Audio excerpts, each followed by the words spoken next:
Okay. Hare Krishna प्रभु जी। हरे कृष्ण हरे कृष्ण। हरे कृष्णा। हरे कृष्णा प्रभु जी। हरे कृष्णा प्रभु जी। Okay, so welcome everybody for the Bhagavad Gita overview. So let's begin with our prayers to Prabhupada and Lord Krishna. Nama Om Vishnupadaya Krishna Preshnaaya Bhutale Bhakti Bhakti Vedanta Swami Nitinaya Namaste Saraswati Deve Gauravani Pracharine Nirvishesha Shunyavadi Paschatya Deshatarine Jaya Sri Krishna Chaitanya Prabhu Nityananda Shri Advaita Gadadhara Shri Vasadi Gaura Bhakta Vrinda Hare Krishna Krishna Krishna Hare Hare Hare Rama Rama Rama Hare Hare Shri Shri Radha Vrindavan Chandra की जय, श्री श्री निताई गौरंग की जय, श्री प्रभुपाद की जय। Okay, so let's discuss from chapter 1. ठीक है, तो दीपक जी आप जी। पढ़ लिया आपने चैप्टर 1? हाँ जी प्रभु जी, पूरा पढ़ा है? हाँ पूरा पढ़ा। पहले पढ़ा है कल्पना माता जी? हेलो,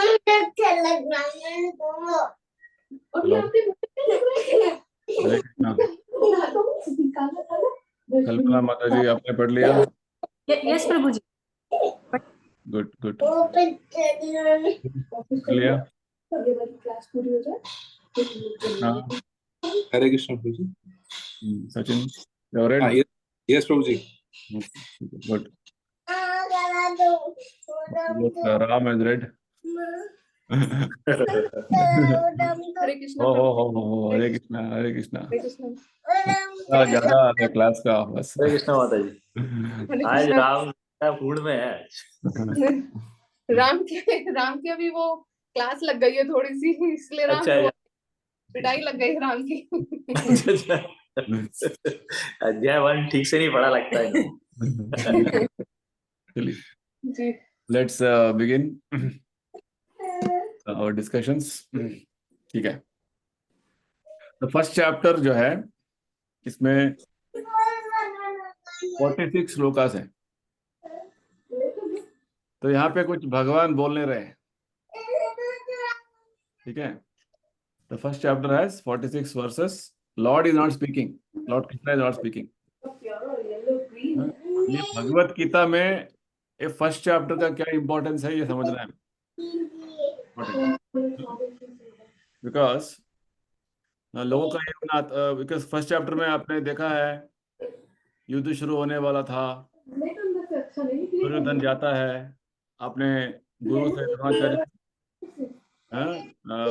बोलता है कि हाँ मेरे बहुत बड़े सेना है, ये है वो है, पांडव की आर्मी ऐसा है। खाली वो डिस्कशंस हो रहे हैं, तो भगवान कुछ नहीं बोल रहे हैं। भगवत गीता यानी कि भगवान को बोलना है ना, lord has to speak, the lord is not speaking, so it will it looks like as though Krishna Bhagavad Gita में ये फर्स्ट चैप्टर पढ़ने की जरूरत नहीं है, ऐसा लगता है, ठीक है। तो but thing is Bhagavad Gita first chapter is the stage setting, background for the rest of the chapters, very important. First chapter नहीं पढ़ेंगे तो बाकी भगवत गीता समझ में नहीं आएगा, कनेक्शन ही नहीं होगा, लिंक ही नहीं होगा। हाँ, सभी जो डिस्कशंस होंगे सेकंड चैप्टर से ये सब फर्स्ट चैप्टर के बेसिस में होगा। सो जैसे एक मूवी शुरू होता है, एक ड्रामा शुरू होता है, कोई सीरीज शुरू होता है, तो इट लुक्स लाइक एज दो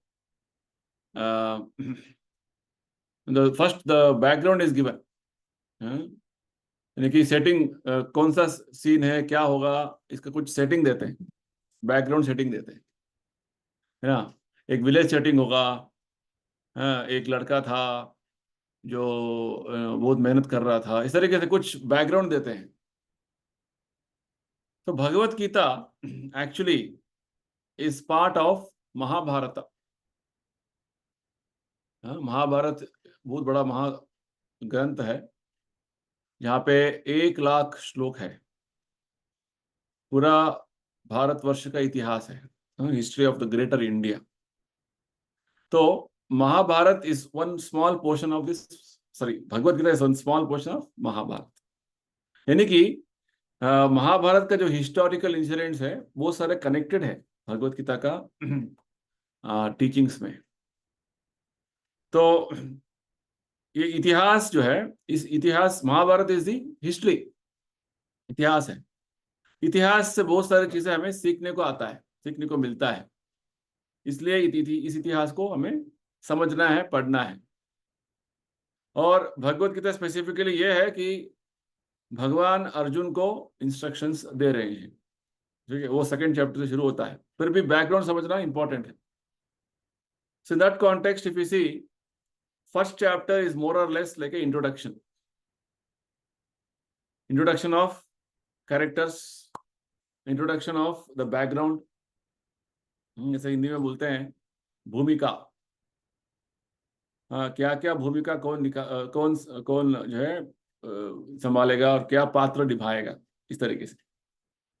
सो it's important to know who is speaking in what context,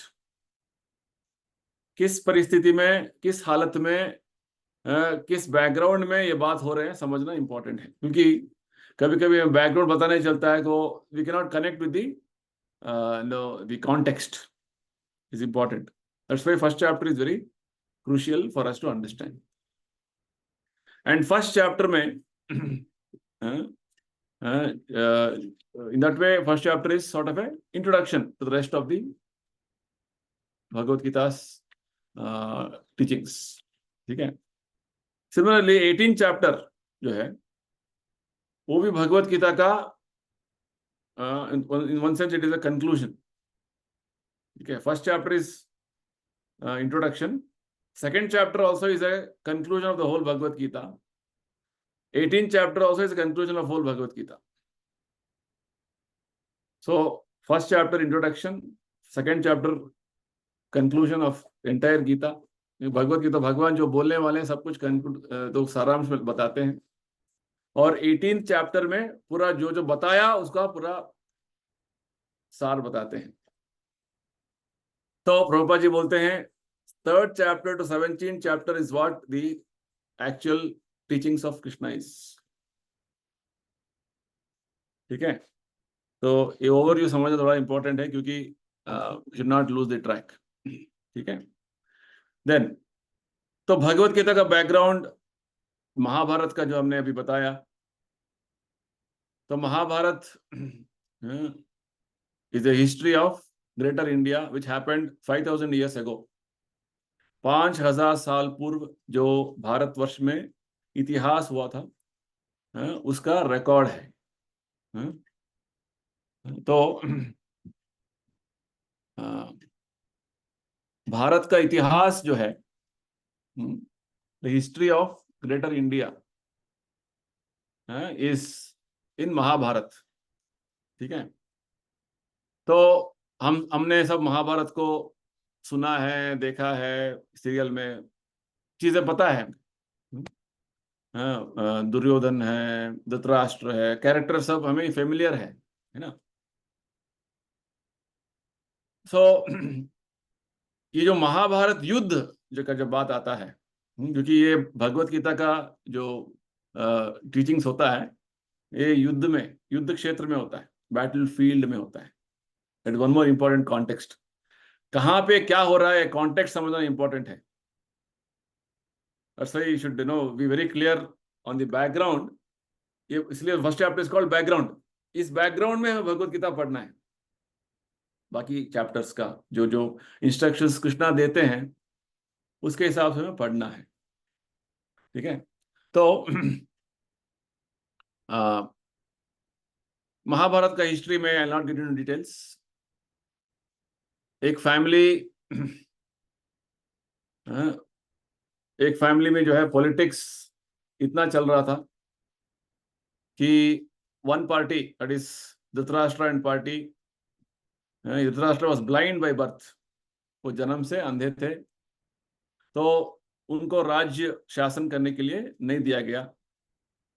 And during 5000 years ago, जो राजा हस्तिनापुर में बैठते थे, वो पूरा भारतवर्ष का राजा माना जाता था, यानी कि ही इज द सुप्रीम. और बाकी सब राजा जो है, अन्य अन्य जो है राज्यों का, देशों का, वो इस किंग के सबऑर्डिनेट थे, इनके अधीन में थे. ये बात भी हमें समझना है. तो ruling Hastinapura means he is ruling the whole planet. पूरा पृथ्वी का जो है वो राजा है, इस तरीके से, वेरी पावरफुल पोजीशन. तो धृतराष्ट्र और पांडु दो ब्रदर्स थे. इनका जो है और अग्रज थे भीष्म. ठीक है, because all of them are from one father. कौन है उनका फादर? भीष्म, धृतराष्ट्र. इनका फादर कौन है? राजा शांतनु. राजा शांतनु राजा, करेक्ट. सब पता है हमको. तो शांतनु राजा जो है, गंगा माता से भीष्म का जन्म हुआ. और किससे दो बच्चों का जन्म हुआ? सत्यवती. सत्यवती से कौन है? उनका नाम क्या है? नहीं, सत्यवती से एक बार नहीं, धृतराष्ट्र तो वेदव्यास जी से थे ना, वो तो सत्यवती से. सत्यवती से दो पुत्र जन्म होते हैं. हाँ, विचित्रवीर्य और चित्रांगदा. चित्रांगद. हाँ, ठीक है. तो चित्रांगद कोई एक युद्ध में गुजर जाते हैं, और विचित्रवीर्य को जो है जब उसका शादी होना होता है, तो भीष्म क्या करते हैं, काशी राज की जो पुत्रियां हैं, उनको किडनैप करके आते हैं. तो उनसे शादी करवाते हैं. तो विचित्रवीर्य का भी मृत्यु हो जाता है ना. तो विचित्रवीर्य का भी मृत्यु हो जाता है. और क्या होता है उसके बाद? सत्यवती का जो है विवाह से पूर्व में, before marriage of Satyavati, she had one more son. उनका नाम क्या है? वेदव्यास. हाँ, वेदव्यास. ये इनका पिता कौन है? पराशर मुनि. हाँ, पराशर मुनि. ठीक है. तो ये सब हिस्ट्री सब पता चलना है, क्योंकि जब हम कैरेक्टर्स पढ़ते हैं, कुछ सुनते हैं, तो ये सब कनेक्शन लेके आना है. तो पराशर मुनि और सत्यवती का जो पुत्र है, सत्यवती के before marriage with Shantanu, is Vyasadev. Vyasadev is incarnation of Krishna, शक्त्यावेश इनकारनेशन, जो साहित्य का वेदों का जो है लिखने का जो उनका एक उनका कार्य था. तो व्यासदेव को बुलाया गया, क्योंकि सत्यवती के दोनों पुत्र मृत हो गए, और जो परिवार चलना है, वंश चलना है, तो वंश आगे बढ़ने के लिए कोई नहीं था. एंड भीष्म ने तो प्रतिज्ञा लिया था कि वो ब्रह्मचारी रहेंगे, तो अभी वंश कैसे बढ़ेगा, है ना. हाँ, तो और सत्यवती के जो पिताजी को भीष्म ने एक और प्रतिज्ञा दिया था कि मैं आजन्म जो है मैं ब्रह्मचारी रहूंगा और मैं राजा नहीं बनूंगा. इतना सारा कॉम्प्लिकेशंस है तो महाभारत में.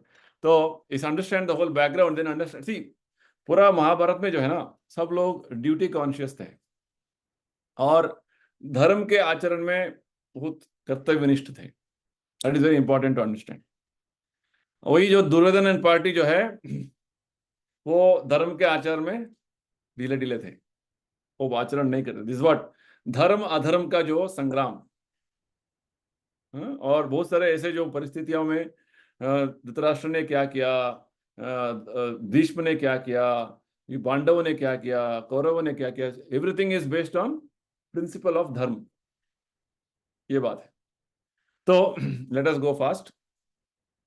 तो फाइनली व्यासदेव के थ्रू जो है पांडु, धृतराष्ट्र और विदुर का जन्म हुआ। धृतराष्ट्र जन्म से अंधा था तो वो राजा नहीं बना, पांडु को राजा बनाया गया। और विदुर तो दासी पुत्र था तो वो हमेशा जो है उसका पोजीशन इस तरीके से था। तो Pandu for some reason he couldn't continue is ruling, ठीक है। वो वनवास चले गए। धृतराष्ट्र को एक तरीके से केयर टेकर किंग बनाया गया। धृतराष्ट्र के मन में शुरुआत से क्या था कि मुझे पहले से राजा बनना था, मैं बड़े भाई हूं, फिर भी मेरा अंधत्व के कारण जो है मुझे राजा नहीं बनाया गया। तो उनको डिजायर था, ठीक है, मैं राजा नहीं बन पाया, एटलीस्ट मेरा बच्चों को राजा बनना है, मेरा सबसे बड़ा बच्चा दुर्योधन को राजा बनना है। तो ये डिजायर बहुत स्ट्रांग था उनके मन में, धृतराष्ट्र के मन में। तो शुरुआत से जैसे ही पांडु भी गुजर गए, पांडव यानी कि पांडु के जो पुत्र हैं, 5 पुत्र, सभी धृतराष्ट्र के केयर में आ गए, भीष्म के केयर में आ गए। तो जब तक ये पांडव बड़े होते तब तक उनको देखना था। उसके बाद पांडवों के जो अग्रज हैं युधिष्ठिर को महाराजा बनाना था, ये अंडरस्टैंडिंग था। फिर भी धृतराष्ट्र के मन में क्या था कि नहीं नहीं, उनको राजा नहीं बनना है, मुझे राजा बनना है, मेरा बच्चों को राजा बनना है। इस तरीके का जो इंटरनल पॉलिटिक्स चल रहा था अंदर से। और उसका ये पॉलिटिक्स में और जो है घी डालने के लिए शकुनी आ गया, गांधारी का जो भाई है, और बहुत सारे जो है पॉलिटिक्स चलता है पीछे पीछे। और शुरुआत से धृतराष्ट्र, दुर्योधन और शकुनी पांडवों को रास्ते से हटाने के बहुत सारे जो है उन्होंने षड्यंत्र रचाए। इसका जो वर्णन आता है हमने प्रभुपाद जी मेंशन करते हैं, अग्रेसर्स यानी कि आतताई। एक श्लोक पढ़े होगा आपने, श्लोका 36 में। ये तो इन लोगों ने इतना सारा पाप किया, अर्जुन बोलता है, फिर भी हमें क्यों पाप करना है। तो इन्होंने जो है पॉइजन दिया, घर में आग जलाया ना, वारणावृत, और डेडली वेपन से अटैक किया, उनका जो संपत्ति को लूट लिया, है ना, उनका जमीन को लूटा, कब्जा किया, सब चीजें किया उन्होंने जो आतताई करते हैं, है ना। तो सब होने के बाद जो है जब वनवास हो गया, वापस आए, तो जब पांडव बोले कि हाँ हमारा राज्य वापस लौटाओ, दुर्योधन ने बोला कि नहीं, वापस नहीं देंगे। हाँ, उसने क्या बोला, स्वयं भगवान कृष्ण गए मैसेंजर, पीस मैसेंजर बन के, शांति दूत बन के। तो दुर्योधन ने बोला, even the land occupied with the tip of a needle, एक सुई का जो है नोच है उसका जो जमीन होता है वो उतना भी नहीं दूंगा मैं। भगवान कृष्ण ने पूछा कि केवल 5 गांव दो, नहीं, युद्ध होने दो, युद्ध में निर्णय होने दो। So because he was very adamant, है ना, उसको युद्ध करने का बहुत जो है डिटर्मिनेशन हो गया था। तो भगवान ने सोचा कि ठीक है, दैट्स व्हाट यू वांट, क्योंकि भगवान चाहते थे कि बहुत शांति से ये सब निपटाएं बस। ये दुर्योधन नहीं मान रहा था, और उसके पीछे पीछे धृतराष्ट्र सपोर्ट भी कर रहा था हर चीज में, क्योंकि वो हमेशा उसका मन में यही इंटेंशन था। तो भगवत महाभारत का जो स्टोरी है, हम देख रहे हैं कि हर व्यक्ति का इंटेंशन क्या है, उसका बैकग्राउंड क्या है, उस क्या करना चाहता है। दिखाता तो है हाँ मैं अच्छा हूँ, आप सब ठीक है, हो इंटेंशन क्या है वो इम्पोर्टेंट है। तो इस तरीके से जब युद्ध अनिवार्य हो गया तो पूरा संसार, पूरा जो भारतवर्ष में जितने सारे राजाएं थे 2 पार्टी में बट गए। कुछ राजा पांडव के साथ चले गए, कुछ राजा जो है कौरव के साथ युद्ध करने के लिए तैयार हो गए। तो दिस युद्ध, ये बड़ा युद्ध जो है, महायुद्ध, कुरुक्षेत्र नाम के एक धर्म जो है पवित्र जगह है, पवित्र स्थल है, वहां पे होगा बोल के निर्णय हुआ, ठीक है। और ये युद्ध ऐसा नहीं कि सालों साल चलता रहा, मात्र 18 दिन चला, 18 डेज। और महाभारत के अनुसार 18 डेज में 64 करोड़ जो है मनुष्यों का, सैनिकों का हत्या हुआ, मर गए 64 करोड़। ये सब वर्णन आता है महाभारत में। तो युद्ध होने से पहले एक जगह पे, एक साइड में पांडव हैं, एक जगह पे कौरव हैं, और युद्ध होने से थोड़ा पहले दुर्योधन चाहता था कि कृष्ण, और कृष्ण का जो बहुत बड़ा सेना था द्वारका में, नारायणी सेना, कृष्ण और नारायण सेना जो है, दोनों दुर्योधन के पास आना है, कौरव के पास आना है। तो वो द्वारका जाता है। इसी बीच में अर्जुन भी जा रहा है। दोनों जब मिलते हैं तो दुर्योधन पहला अपना प्रस्ताव रखता है कि भगवान, नहीं कृष्ण, आप हमारे पक्ष में आइए, और आपका सेना भी हमारे पक्ष में युद्ध करना है। कि सब पॉलिटिक्स चल रहा था। तो भगवान बोलते हैं मैं तो युद्ध नहीं करने वाला हूं, मेरा सेना चाहिए तो तुम ले लो। तो पहले ऑप्शन दुर्योधन को देते हैं। तो दुर्योधन तो बहुत खुश हो जाता है, ठीक है आप युद्ध नहीं करे तो आपसे कोई फायदा नहीं है, मुझे सेना लेके चलो। और यहाँ पे भगवान बोलते हैं कि मैं तो शस्त्र नहीं उठाऊंगा, मैं तो युद्ध नहीं करने वाला हूँ। तो अर्जुन क्या चाहिए तुमको? अर्जुन बोलते आप रहिए हमारे साथ बस। तो भगवान पांडवों के साथ रहते हैं, युद्ध नहीं करते हैं, शस्त्र ना उठाने का उन्होंने प्रतिज्ञा लिया था। और अर्जुन का सारथी बने। This is the background of Bhagavad Gita. ठीक है, इतना बैकग्राउंड समझना है हमको। क्या क्या कैसे कैसे क्या हुआ। तो शुरुआत, सी फर्स्ट चैप्टर को क्या बोलते हैं? Observing the armies on the battlefield of Kurukshetra. आपके सामने बुक है भगवत गीता का, important. When I keep start referring you should start reading, see. ठीक है, observing the armies on the battlefield of Kurukshetra. तो पहला चैप्टर जो प्रभुपाद जी ने नाम दिया इसको, इसका नाम है कुरुक्षेत्र युद्ध भूमि में सैन्य निरीक्षण, है ना। कौन कौन ऑब्जर्व कर रहा है?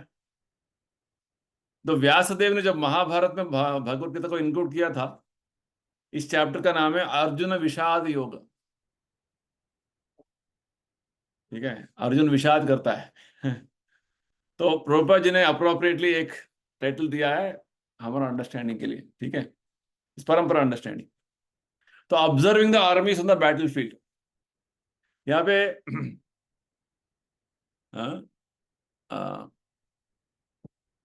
5 लोग ऑब्जर्व कर रहे हैं बैटल फील्ड को। 5 पीपल आर ऑब्जर्विंग। ठीक है, तो पहले जो 2 लोग ऑब्जर्व करेंगे उनका नाम आया है इधर फर्स्ट श्लोका में। तो भगवत गीता शुरू होता है धृतराष्ट्र वाचा। धृतराष्ट्र क्या बोलते हैं? धर्म क्षेत्रे कुरुक्षेत्रे समवेतायुत्सवः मामका पांडवश्चैव किम अकुर्वत संजय। अभी हमने इतना बैकग्राउंड थोड़ा बहुत ब्रीफली समझा है।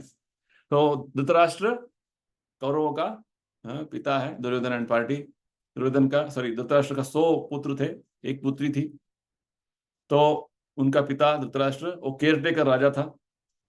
तो वो बोलता है कि कुरुक्षेत्र नाम के एक धर्म क्षेत्र में मेरे मामा का, मेरे बच्चे और पांडव के बच्चे दोनों एकत्रित हुए हैं। क्यों? युत्सव।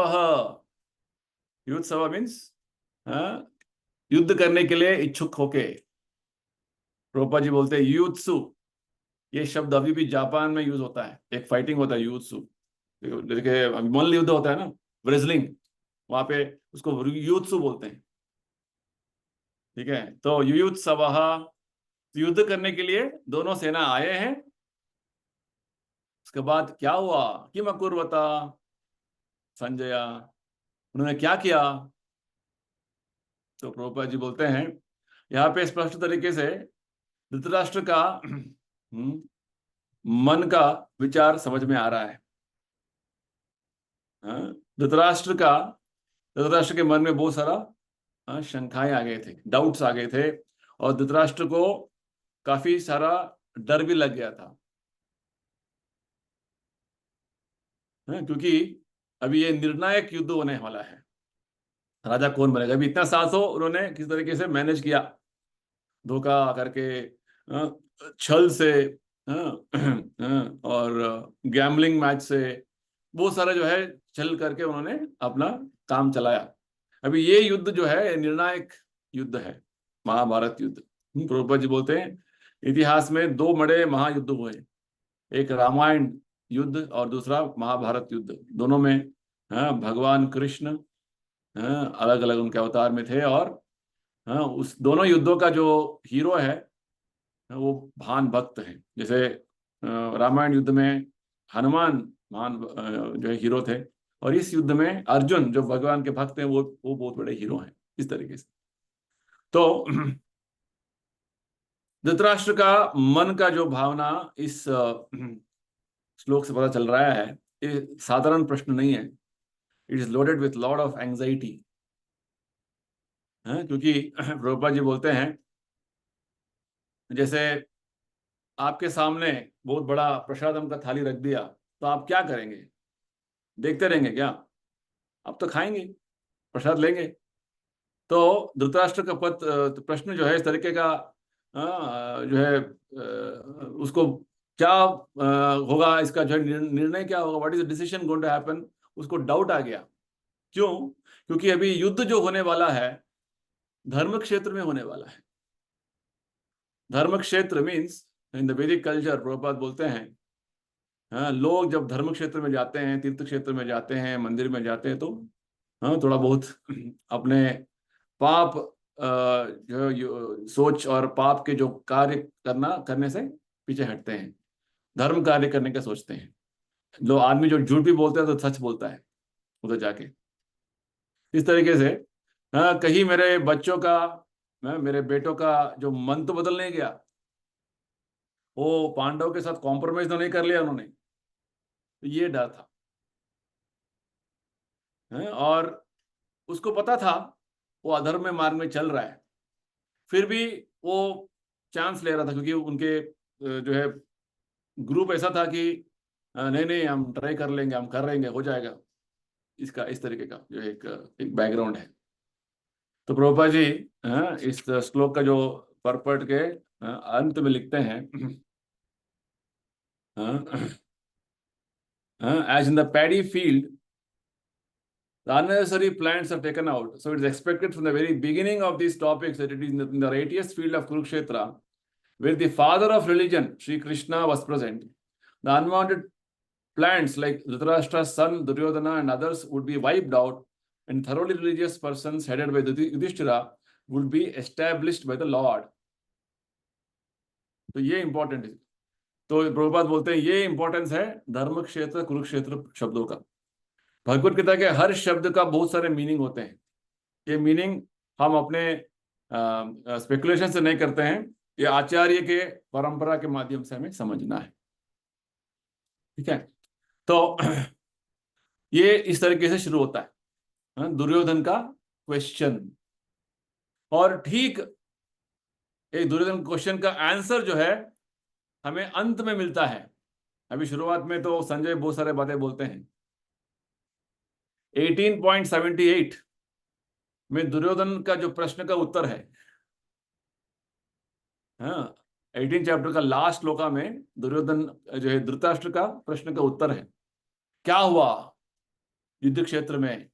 मेरे पुत्र और पांडु के पुत्र एकत्रित हुए हैं युद्ध क्षेत्र में, धर्म क्षेत्र, युद्ध क्षेत्र कुरुक्षेत्र में क्या हुआ? तो संजय लास्ट में बोलते हैं यहाँ पे भगवान कृष्ण हैं, यत्र योगेश्वर कृष्ण, और जहाँ पे पार्थ भगवान के शुद्ध भक्त पार्थ धनुर्धर अर्जुन है, वहां पे अवश्य श्री विजयो भूतिर ध्रुवो नीतिर मतिर ममा, अवश्य उधर पे नीति रहेगा, विजय होगा और सभी तरीके की संपत्ति रहेगा। ये मेरा निर्णय है। इस गीता का लास्ट श्लोक है। आंसर उधर है लास्ट में। तो बीच में अभी शुरू करते हैं, संजय शुरू करते हैं, थोड़ा बहुत उनको कॉन्फिडेंस देते हैं धृतराष्ट्र को, डोंट वरी, कुछ वो नहीं है, आपका बेटा जो है बहुत बुद्धिमान है। धृतराष्ट्र का बेटा, सबसे जो बड़ा बेटा कौन है? दुर्योधन। दुर्योधन क्या किया? दुर्योधन तुरंत अपने गुरु के पास चला गया है। पांडवों की जो सेना देखकर दुर्योधन तुरंत अपने गुरु के पास चला गया, द्रोणाचार्य के पास, और उसके साथ थोड़ा विचार विमर्श कर रहा है। तो इस फर्स्ट चैप्टर का जो फ्लो इस तरीके से है कि पहले तो क्वेश्चन हो गया, 2 लोग ऑब्जर्व करे थे, हमने बता दिया। अभी तीसरा कैरेक्टर आया, कौन है? Duryodhana, third observer. ठीक है, हाँ, I told 5 observers are there, that's why this chapter is called observing the armies on the battlefield of Kurukshetra. 2 observe कर रहे हैं। और संजय से यह प्रश्न क्यों पूछा धृतराष्ट्र ने? क्योंकि संजय धृतराष्ट्र का पर्सनल सर्वेंट था, सेक्रेटरी था इन वन सेंस, और संजय को व्यासदेव का कृपा हुआ था कि वो व्यासदेव के शिष्य था। व्यासदेव कौन है? फिर से याद करेंगे, सत्यवती का पुत्र, पराशर का पुत्र। तो व्यासदेव भगवान कृष्ण के एक शक्त्यावेश अवतार है। तो संजय को एक विशेष कृपा हुआ था, ये संजय लास्ट में बताते हैं 18 चैप्टर में, कि उनके कृपा से पूरा भगवत गीता का लाइव टेलीकास्ट उनके हृदय में हो रहा था। Is very important point. Prabhupada ji बोलते हैं आजकल के समय में हम उस टाइम में तो कई रेडियो था, लाइव ब्रॉडकास्टिंग होता था, अभी तो लाइव वीडियो होता है, जैसे हम लाइव कर रहे हैं। तो टेक्नोलॉजी बहुत बढ़ गया है। प्रभुपाद जी बोलते हैं टेक्नोलॉजी कुछ नहीं है, लेकिन हाँ, भगवत गीता का फर्स्ट श्लोक से हमें पता चलता है कि टेक्नोलॉजी इतना एडवांस था कि एक व्यक्ति अपने जगह पे बैठकर बहुत दूर के जगह पे, देखिए कुरुक्षेत्र और हस्तिनापुर का, दिल्ली और कुरुक्षेत्र लगभग 200 किलोमीटर दूरी पे है, फिर भी संजय को पूरा लाइव जो हो रहा था उधर सब कुछ उसके हृदय में प्रकट हो रहे थे, प्रकाशित हो रहे थे, इट वाज टेलीकास्ट। तो प्रभुपाद जी बोलते हैं ठीक उसी प्रकार हम स्पिरिचुअल लाइफ में आगे बढ़ जाते हैं, भगवान का सेवा में आगे बढ़ेंगे, जपा करके, भक्ति करके, तो गोलोक वृंदावन में, भगवान के दिव्य धाम में जो लीलाएं हो रहे हैं, हमारा मन में भगवान प्रकाशित करेंगे, प्रकट करेंगे। All the pastimes of Krishna will be playing like a live telecast. इसलिए जब आचार्यों को जब हम उनको गौरव से बोलते हैं, अष्टोचत शत श्री श्रीमद नित्य लीला प्रविष्टा श्री श्रीमद एसी भक्ति वेदांत स्वामी प्रभुपाद, अष्टोचत शत श्री श्रीमद मीन्स 108 अष्टोत्तर श्री श्रीमद, अगेन वो इतना सारा भगवान कृपा से वो भगवान कृपा से वो जो है वो ब्लेस्ड है। नित्य लीला प्रविष्टा, यानी कि भगवान के नित्य लीला उनके हृदय में हमेशा प्रकट होते रहे, प्रकट है। बाहर में दिखता है कि वो साधारण वही व्यक्ति जैसा दिखते हैं, परंतु उनके हृदय में नित्य लीला भगवान के चल रहे हैं, because they are advanced pure devotees. Brahma Samhita में एक श्लोक आता है, ब्रह्मा जी बोलते हैं प्रेमांजन चुरित भक्ति विलोचनेन संत सदैव हृदयेषु विलोकयन्ति। जब भगवान के प्रति आपका प्रेम, भक्ति इतना बढ़ गया है, तो भगवान के भक्ति का जो प्रभाव ऐसा है कि संत शुद्ध भक्त के हृदय में संत हृदयेषु सदैव हृदयेषु विलोकयन्ति, भगवान का जो दर्शन, भगवान का लीला स्मरण जो है हमेशा शुद्ध भक्त के हृदय में होता रहेगा। ये एडवांस स्टेज है, ठीक है। तो क्योंकि मन में कुछ ना कुछ विचार चलता रहेगा। अभी तो जो हम हमारे मेटेरियल एक्टिविटीज में चला रहे हैं, उस तरीके के चल रहे हैं, तो हमें उस स्टेज में आना है। That's what Krishna wants us. हाँ, मैया वेश्य मनो ये माम, आगे गीता में बताते हैं भगवान एक श्लोका में। हाँ, तो इस तरीके से हाँ, हमें हमारा कॉन्शियसनेस यानी कि हमारा मन का जो स्थिति है वो भगवत चेतना से, कृष्ण चेतना से भरना है। इसलिए तो ये सब प्रैक्टिस अभी कर रहे हैं। ठीक है, तो Sanjay was able to understand what is going on in the battlefield, इसलिए धृतराष्ट्र ने उनको ये प्रश्न पूछा कि संजय को पता है क्या हो रहा है, तो संजय बताएंगे। संजय क्या बोला है अभी? संजय जो हो रहा है उसका टेलीकास्ट दे रहे हैं।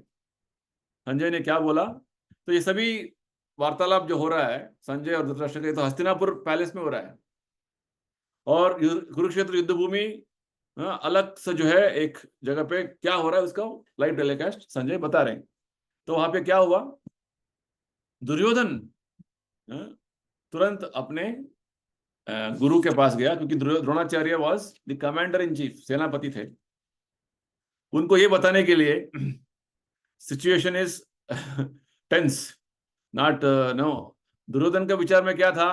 पांडव तो वनवास करके आए हैं, उनके पास क्या जो है, कौन उनके साथ रहेंगे, कौन से राजा साथ में आएंगे? बस उनके, वो तो भिखारी हैं, उनके पास शस्त्र भी नहीं होंगे, अस्त्र भी नहीं होंगे, उनके पास योद्धा भी नहीं रहेंगे।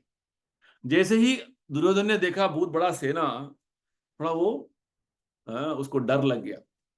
फिर भी एज ए पॉलिटिशियन वो अपने डर नहीं दिखाया उसने। पॉलिटिक्स ऐसे करते हैं, डर भी होता है, डर दिखाते नहीं है, अंदर लगते हैं और पूरा बाहर में दिखाते हैं सब कुछ ठीक है। तो ये हो रहा था, और अभी अलग अलग तरीके से अपना सेना का वर्णन करने लगा।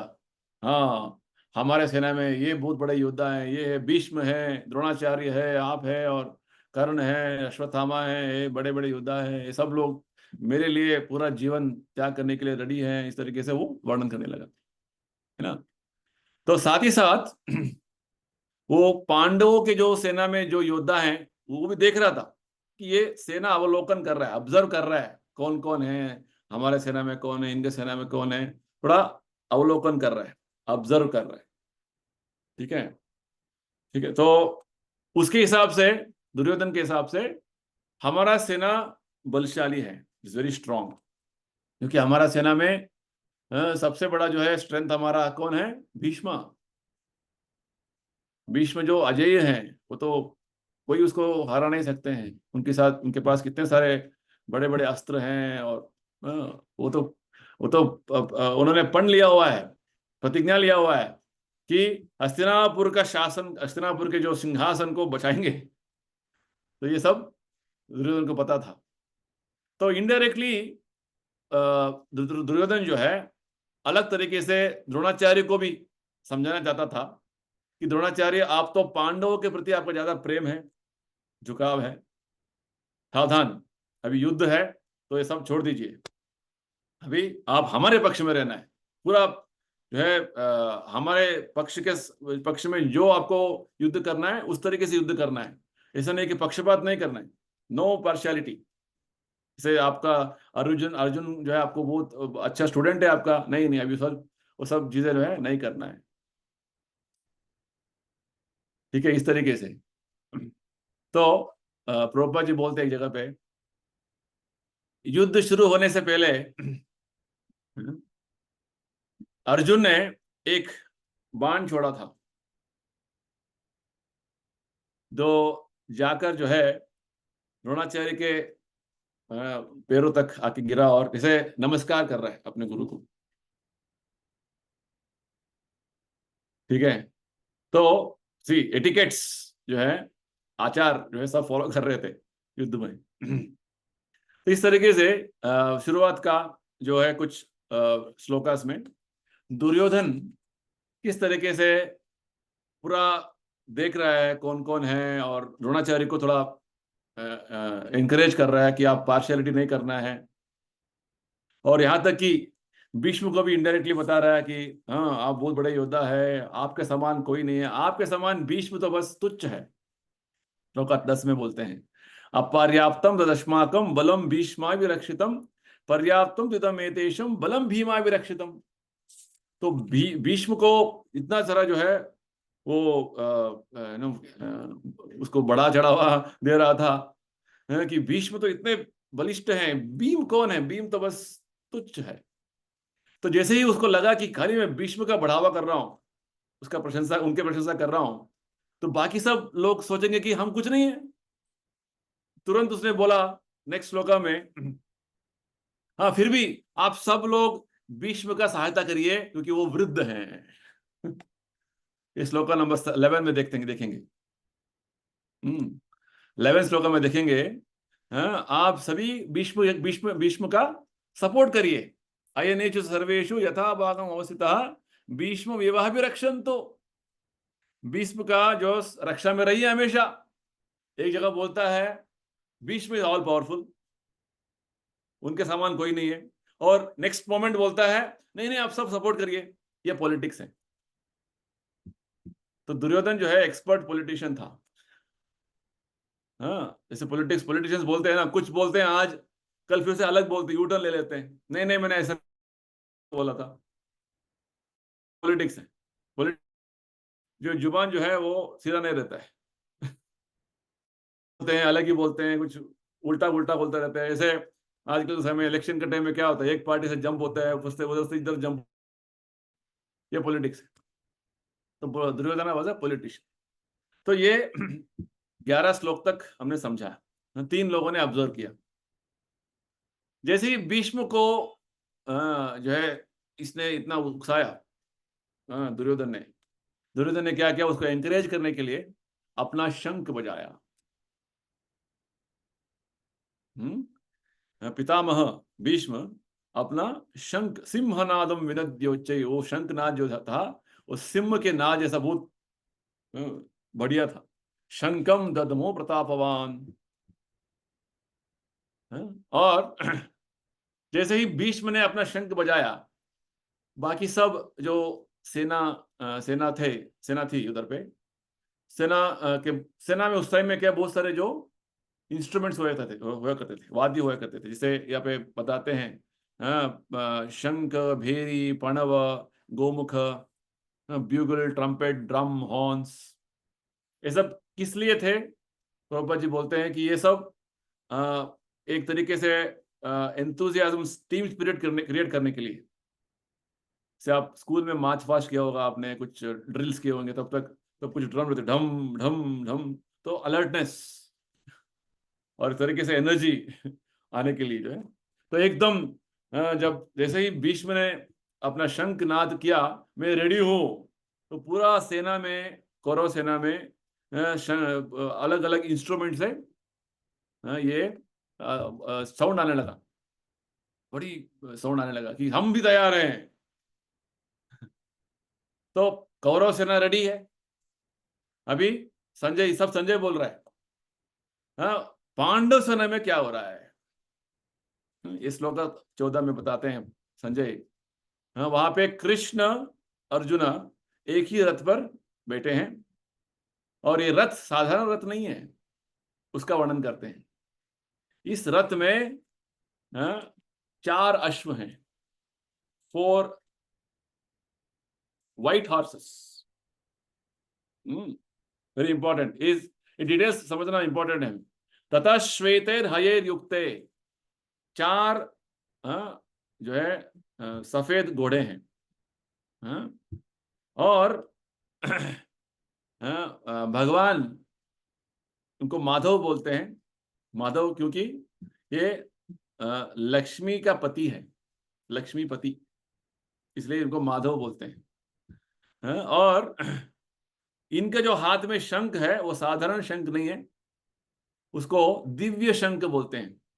इधर पे ये अर्श शब्द का जो है प्रभुपाद जी अच्छा समझाते हैं, परपट में आपने पढ़ा होगा। दिव्य शंख जो है भगवान माधव के हाथ में है, और उन्होंने शंख बजाया अभी। और जो ये रथ जिस पर विराजमान थे, कौन? कृष्णा और अर्जुना। ये साधारण रथ नहीं था, ये स्वयं अग्नि देवता ने इसको अर्जुन को दिया हुआ था। डोनेट किया हुआ था, क्योंकि अर्जुन ने अग्नि देवता का कुछ हेल्प किया हुआ था। ठीक है। और ये रथ का एक स्पेशलिटी क्या है, ये रथा कैन कॉन्कर ऑल साइड्स। किसी भी दिशा में जाएगा, पूरा तीनों संसार में, पूरा ब्रह्मांड में जाएगा तो उसको विजय प्राप्त कर सकता है, एनिमी से विजय प्राप्त कर सकता है, इतना शक्तिशाली रथ था। तो यहाँ पे हम देखेंगे इस श्लोक से, 14वें श्लोक से हम देखेंगे कि पांडव सेना में क्या स्ट्रेंथ था।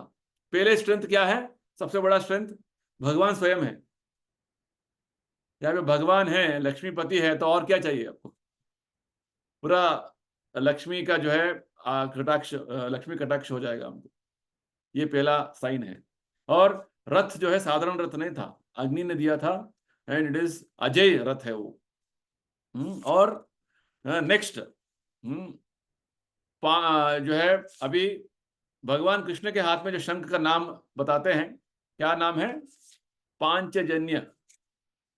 ये सब याद करने को नाम, भगवान के हाथ में जो शंख का नाम है पांचजन्य। और अर्जुन के हाथ में जो शंख, उसका नाम क्या है, देवदत्त, है ना। हाँ, देवदत्त। और भीष्म के हाथ में पौंड्रम। तो ये सब भीम क्या, पौंड्रम।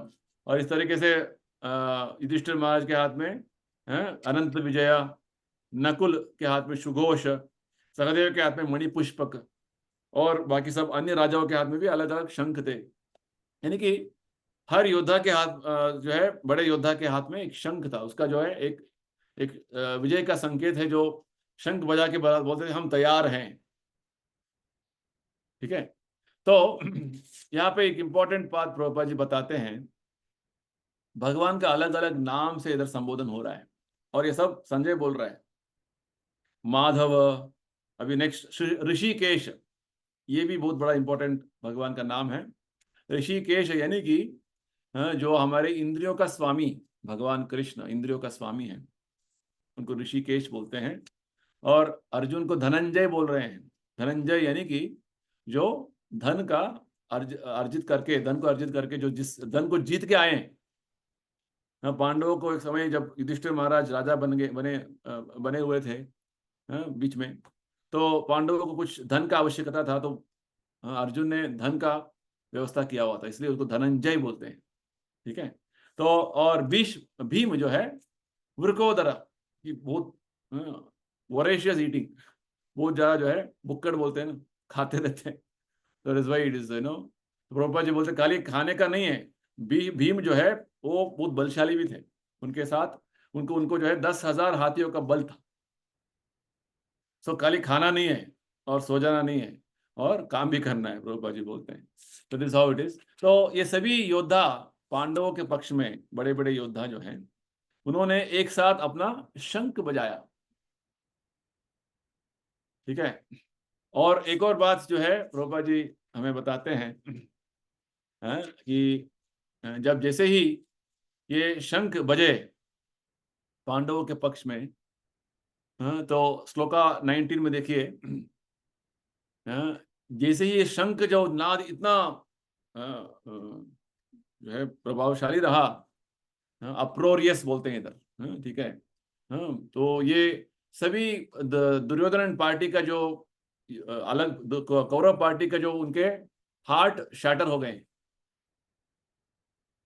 क्योंकि यहाँ पे वास्तव में भगवान कृष्ण स्वयं है और उनके भक्त स्वयं उपस्थित है। तो प्रभुपाद जी समझाते हैं कि भीष्म और दुर्योधन के पार्टी से जब आवाज निकली तो उतना इफेक्टिव नहीं था, परंतु यहाँ पे जब पांडवों के पक्ष से जब आवाज निकली, शंखनाद आया, क्योंकि पांडवों के पक्ष में स्वयं भगवान कृष्ण थे। ये इंपॉर्टेंट है, जहाँ पे भगवान कृष्ण होते हैं वहां पे विजय अवश्य है। तो यानी कि ये इनडायरेक्टली प्रभुपाद जी बोलते हैं, भगवान कृष्ण का जो आश्रय लेते हैं उनको कोई डरने का कोई बात नहीं है ना। बड़े बड़े जो है डिफिकल्टी भी रहेगा, डरने का बात नहीं, क्योंकि भगवान हमारे साथ है। It is very important verse, 19th verse again. तो इस तरीके से एक और जो बात बताते हैं यहाँ पे कि कपिध्वज, अगले श्लोक में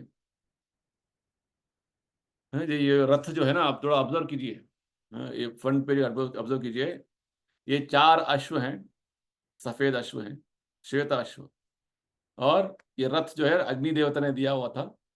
और ऊपर में जो है हर रथ के ऊपर एक ध्वज होता है।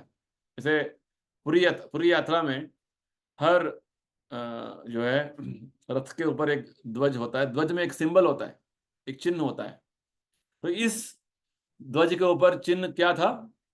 हनुमान जी, कपि ध्वजा। क्या ऑब्जर्व कीजिए आप, हाँ हनुमान जी है, ठीक है। तो कपि ध्वजा, जैसे हाँ हनुमान जी रामायण युद्ध में भगवान रामचंद्र का दास बनकर उनका सेवा किया था, तो यहाँ पर भी वही भगवान राम कृष्ण स्वयं आए हैं, उनका सहायता करने के लिए इधर उपस्थित है।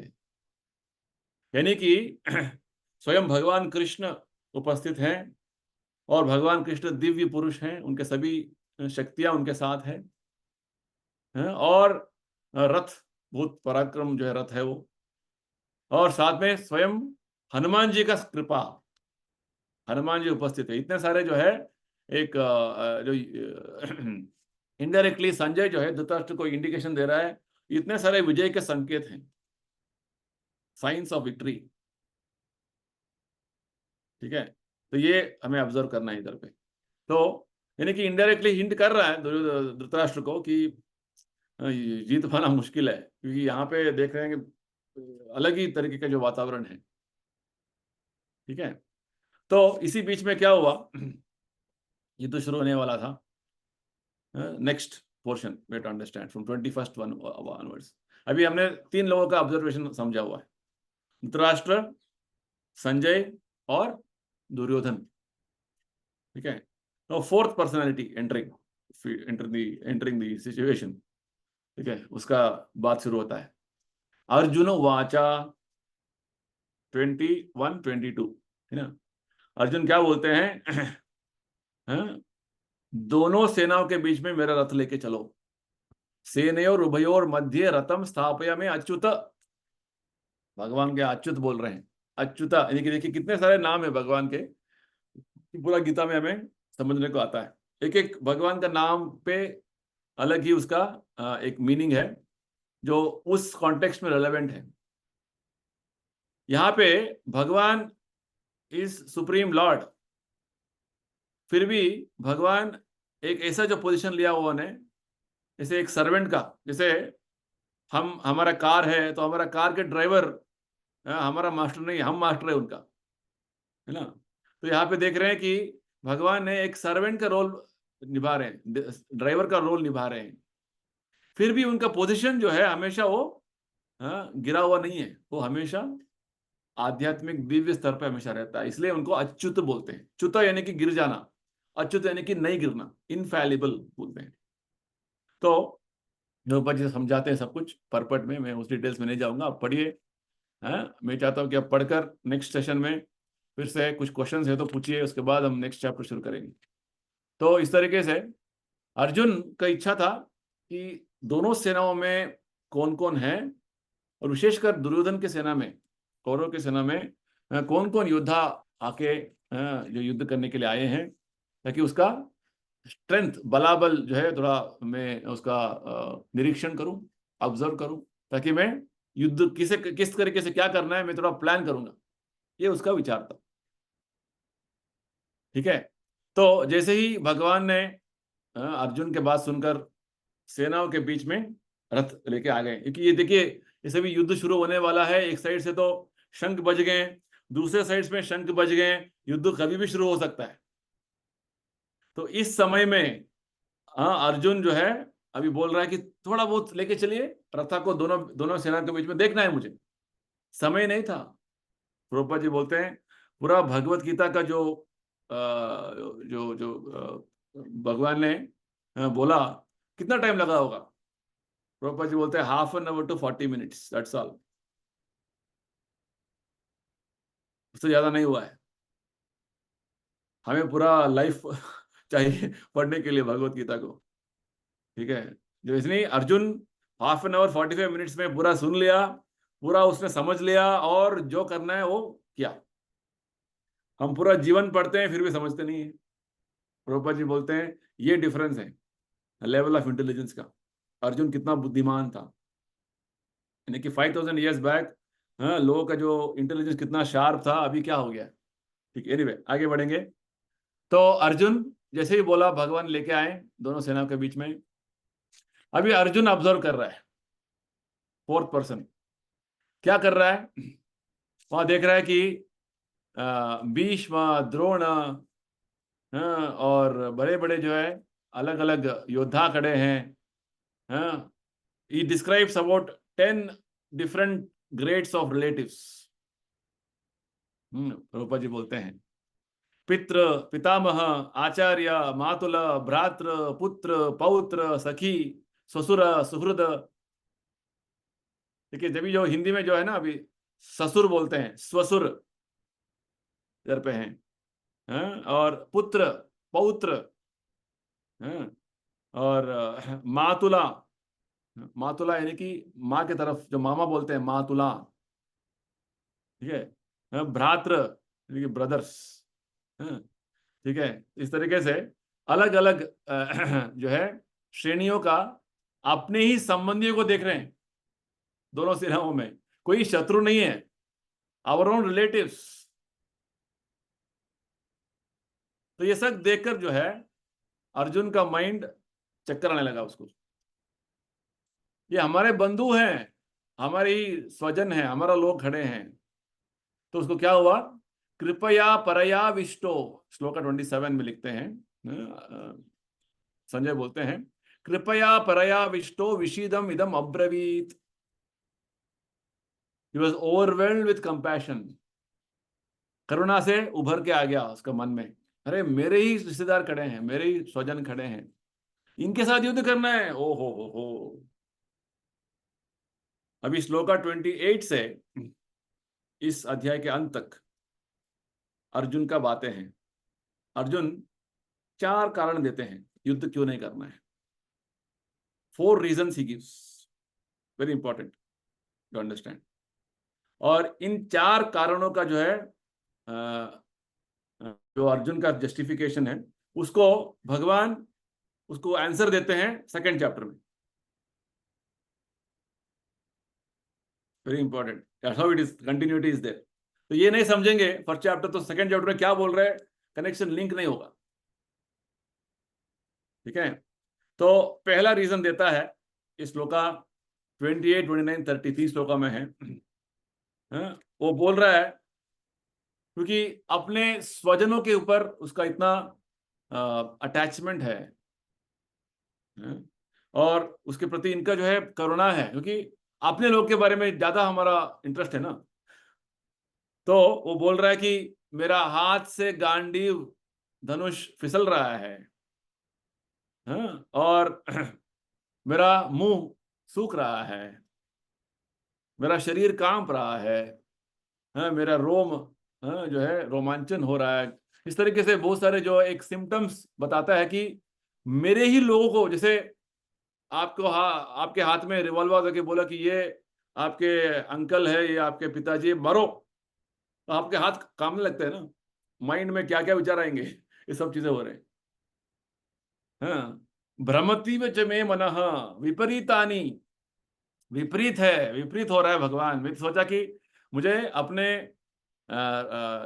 शत्रुओं से युद्ध करने के लिए मुझे आया हूं, सोच रहा था, इधर तो विपरीत हो रहा है। मैं सोचा कुछ ये हो रहा है कुछ। तो प्रभुपाद जी बोलते हैं हर व्यक्ति जो है अपना खुशी चाहता है, अपना फैमिली खुशी चाहता है ना। तो यहाँ पे जब वो देख रहे हैं कि अपना भी खुशी नहीं हो रहा है, फैमिली खुशी नहीं हो रहा है, तो किस लिए मैं इधर हूं। तो इस तरीके का वातावरण अर्जुन को, यानी कि यहाँ पे पहला जो कारण है, अर्जुन का जो शरीर में, उसका मन में बहुत सारे लक्षण दिखने लगे अपने अपने ही स्वजनों के प्रति करुणा के कारण, अटैचमेंट के कारण, compassion for his relatives and friends and the bodily symptoms. तो इतना सारा करुणा हो गया है उसको, हाँ, इतना सारा जो है अटैचमेंट हो गया है। ये पहला रीजन। हाँ, और next second reason, verse 31 to 35। तो वो बोल रहा है, अर्जुन बोल रहा है कि भगवान ये सब मर जाएंगे तो हमारा संपत्ति, हमारे जो हम विजय प्राप्त कर लेंगे तो किसको दिखाएंगे? हाँ? तो जैसे हम मिल जाते हैं ना रिश्तेदार कोई फंक्शन में, तो हम क्या बोलते हैं, हाँ मेरा बेटा ने ना ऐसे किया है, मेरा बेटी का शादी हो गया है, मैंने इतना बड़ा घर खरीदा हूँ। सब लोग अपना अपना बताते हैं, दिखाते हैं और शो ऑफ करते हैं। तो हमारे रिश्तेदार सब मर गए हैं, तो हम किसके सामने जाके बैठे हैं और बोले कि हम युद्ध जीत लिया है? तो ये सेकंड रीजन है। प्रभुपाद जी बोलते हैं इसको, is called material calculation. Prabhupada ji purport में बताते हैं, it is a typical material calculation. ठीक है, क्योंकि अर्जुन चाहता था कि इस तरीके से मुझे जीवन चलाना है, इस तरीके से। सब लोग अब भौतिक दृष्टिकोण से इस तरीके का उनका विचार है, मैं जो कुछ करता हूँ, हाँ, मेरे रिश्तेदारों के साथ, हाँ, उनको दिखाना है, उनको शो ऑफ करना है। This how everybody feels and thinks. यानी कि अर्जुन देख रहा है कि युद्ध होने के बावजूद हम जीतेंगे, वो जीतेंगे, मरेंगे हमारे लोग ही। तो इससे क्या फायदा हुआ? इसमें किसी को फायदा नहीं होगा कि हमारे लोग मरेंगे तो हम, ये तो ठीक बात नहीं हुआ ना। लगता है बहुत रीजनेबल पॉइंट है, इसका उत्तर भगवान देंगे बाद में। ठीक है, तो ये सेकंड रीजन है ना। तो ये प्रभुपाद जी बोलते हैं, materially everyone wants to satisfy senses and they want God to be there auto supplier, है ना। तो ये टिपिकल मेटेरियल कैलकुलेशन की प्रभुपाद जी बोलते हैं, typical material calculation, transcendental life is different. ये परपट का बीच में आता है, 34 to 31, 32 35 परपट में। मेटेरियल कैलकुलेशन है कि हर चीजें जो है भगवान के संबंध नहीं है, मैं और मेरा। Arjuna is playing a role, to understand here. Arjun शुद्ध भक्त है, फिर भी यहाँ पे एक पात्र निभा रहा है, क्योंकि वो पात्र निभाएगा तभी भगवत गीता निकलेगा। Very important, because it is between, Krishna will play role play with his devotees only. जैसे भगवान कृष्ण को, हाँ, जब युद्ध करने का इच्छा था, वैकुंठ में कोई युद्ध नहीं करेगा भगवान के साथ, तो उन्होंने अपने दो द्वारपाल दो द्वारपाल जय विजय को ऐसे सिचुएशन कर दिया कि उनको 4 कुमारों ने, ब्रह्मा जी के जो पुत्र हैं, उन्होंने श्राप दे दिया। और ये 2 उनके जो असिस्टेंट है जय विजय, हाँ, वो धरती पर आ गए असुर बनकर। 3 जन्म लिए उन्होंने, है ना। हिरण्यकशिपु, हिरण्याक्ष, दूसरा जन्म में बने रावण, कुंभकर्ण, और तीसरे जन्म में बने शिशुपाल और दंतवक्र। और तीनों जो है जन्मों में, अलग अलग जन्मों में भगवान कृष्ण ही उनके अलग अलग स्वरूप में आकर उनका वध किया और युद्ध किया। उसका वर्णन भागवत में आता है। तो when lord wants to fight, his devotees become his enemies. Mock fight, जैसे प्रभुपाद जी बोलते हैं, राजा को युद्ध करना है, मॉक फाइट करना है, तो कोई उनका सिपाही बन जाता है एनिमी और फाइट करता है। इस तरीके से भगवान को कोई हरा नहीं सकता है। Nobody can defeat Lord. So his devotees take the roles of parents, enemies, pleasure to Krishna. That's the point.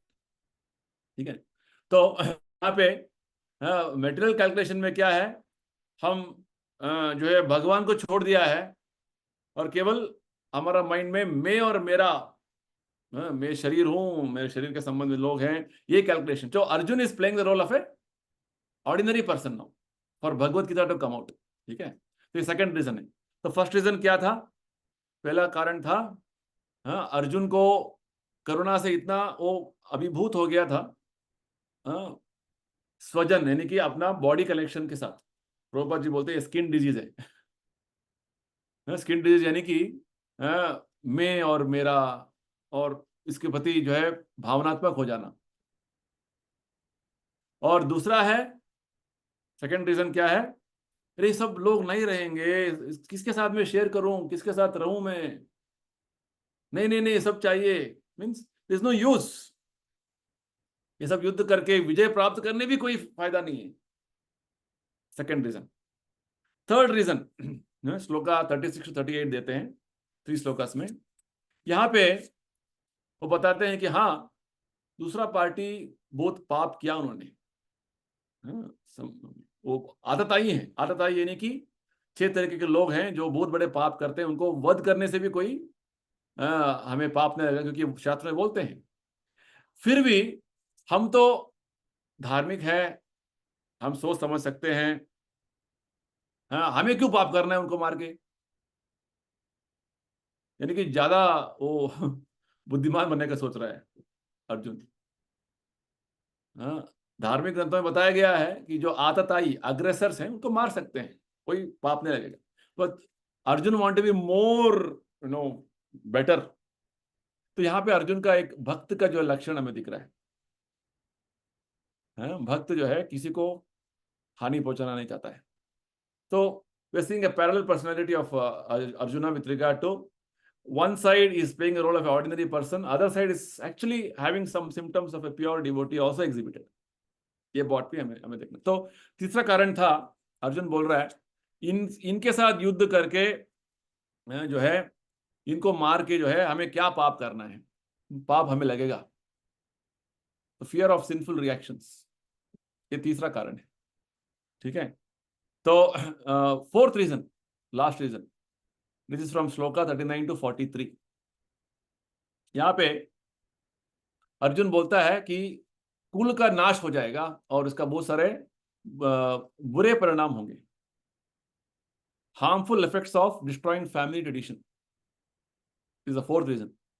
वो बोलता है कि जब युद्ध होगा तो इस यहाँ पे पूरे पुरुष आए हैं, फैमिली के जो हेड है सब मर जाएंगे, सब मर जाएंगे, तो फैमिली का जो देखभाल करना, फैमिली को धार्मिक तरीके से निभाना कोई नहीं रहेगा। तो फैमिली मेंबर्स जो है, विमेन लेडीज हैं और बच्चे हैं, दूसरे लोग हैं, वो अधर्म के मार्ग में चले जाएंगे। विमेन स्त्री जो है दूषित हो जाएंगे, और स्त्री दूषित होकर उनसे जो बच्चे पैदा होंगे वो वर्ण संकर कहलाएंगे, अनवांटेड पॉपुलेशन, अवांछित संतान बताते हैं, उसको बताते हैं प्रभुपाद जी।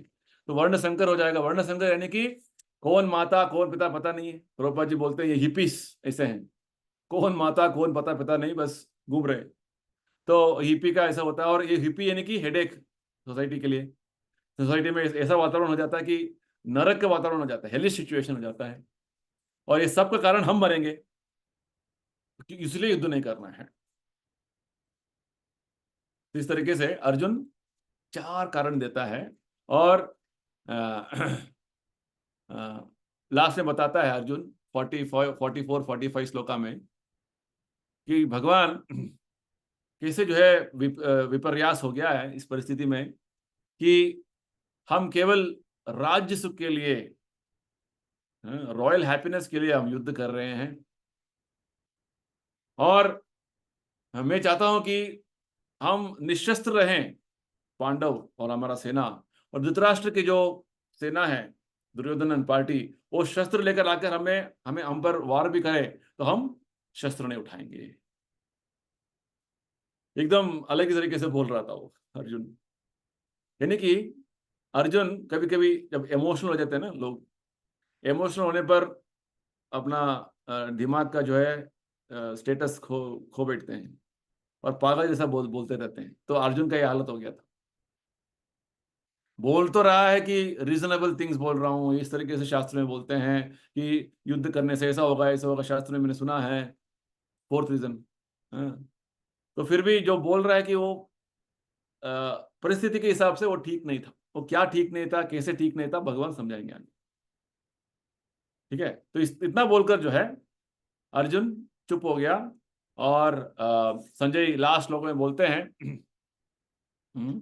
अर्जुन ने अपने अस्त्र को साइड में रख दिया, धनुष बाण को, और उसका मन में इतने सारे जो है चिंता हो गया था शोक संविग्न मानसः, was overwhelmed with grief again now, पूरा मन में इतना शोक हो गया था उसको, इसलिए इसको अर्जुन विषाद योग, विषाद, ठीक है, शोक, शोक बना रहा है।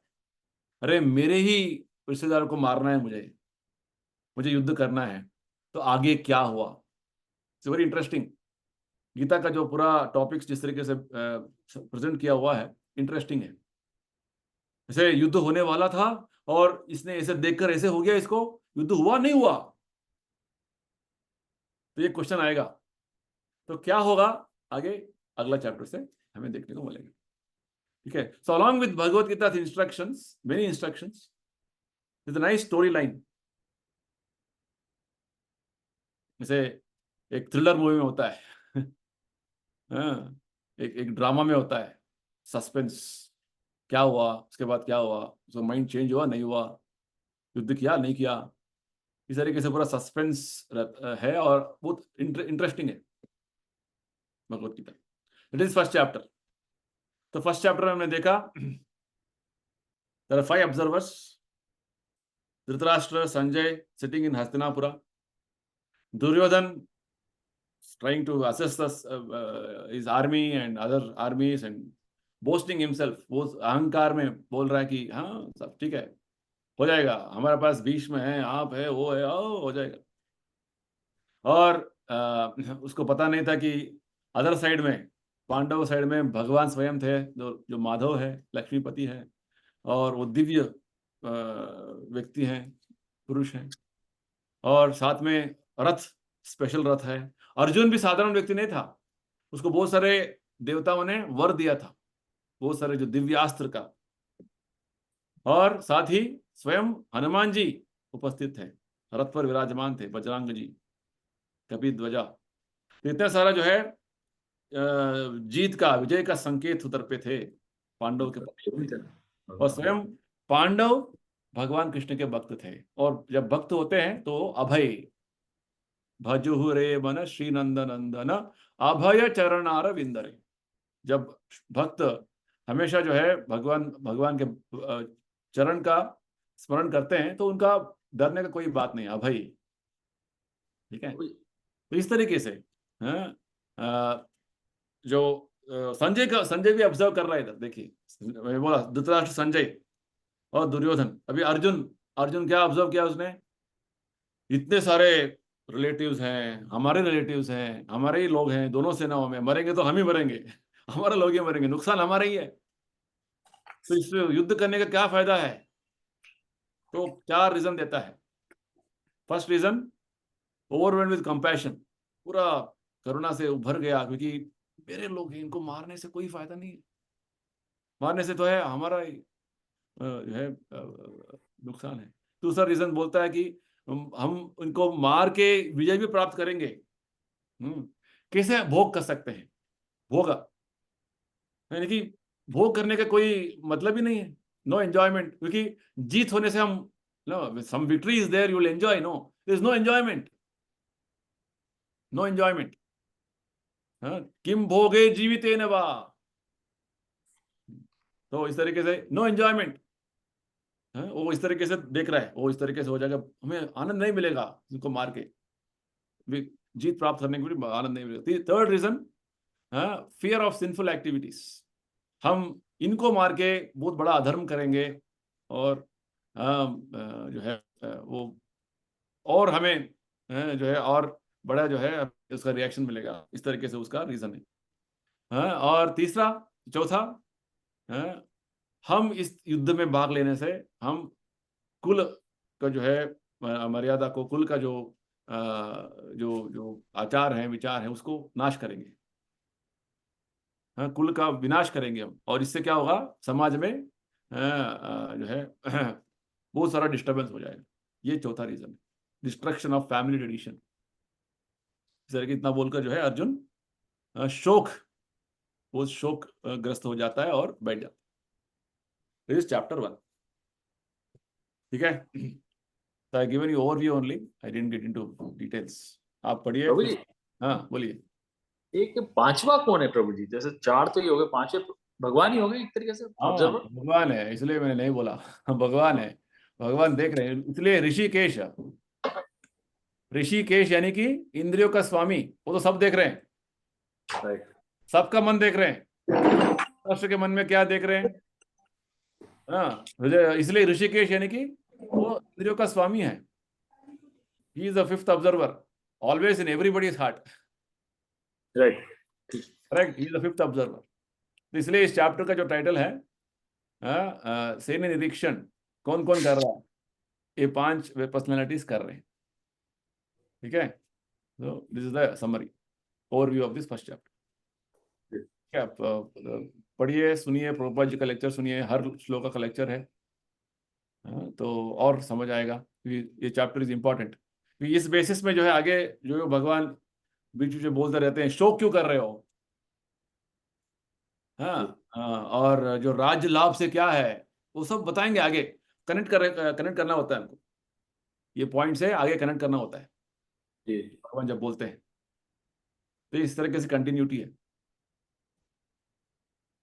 ठीक है, चलिए एनी अदर क्वेश्चन। हाँ प्रभु जी अगला वीक संडे को हो सकता है प्रभु जी, क्योंकि मैं 7 दिन के लिए फिर बाहर जा रहा हूँ। अच्छा, सैटरडे को आऊंगा मैं, तो हाँ। Is possible Sunday. Let me see my schedule. ठीक है, बताऊंगा। ठीक है, अदरवाइज नो प्रॉब्लम प्रभु जी, then I will go through the recording, no problem, okay in okay, case not working. या I let you know whatever my convenience, my schedule I have to see and then confirm. ठीक। ठीक है, चलिए तो will close now. Any questions, any clarifications? पढ़ना है आपको, हर दिन पढ़ना है गीता, जी। नित्यम भागवत सेवया, तभी ये धीरे धीरे धीरे जाएगा अंदर, क्योंकि सारे चीजें हैं समझने का। एक एक शब्द प्रभुपाद जी समझाते हैं लेक्चर्स में, अलग अलग कॉन्टेक्स्ट में। परपट जो गीता का श्लोक परपट है वो भी पढ़ेंगे तो बहुत सारी चीजें आपको समझ आएगा। ठीक है, चलिए, ओके, फाइन। हरे कृष्णा। हरे कृष्ण। हरे कृष्ण। हरे कृष्ण। जय प्रभुपाद की हरे जय। कृष्णा प्रभु जी, हरे कृष्णा माता जी। हरे कृष्णा माता जी, हरे कृष्णा सचिन जी।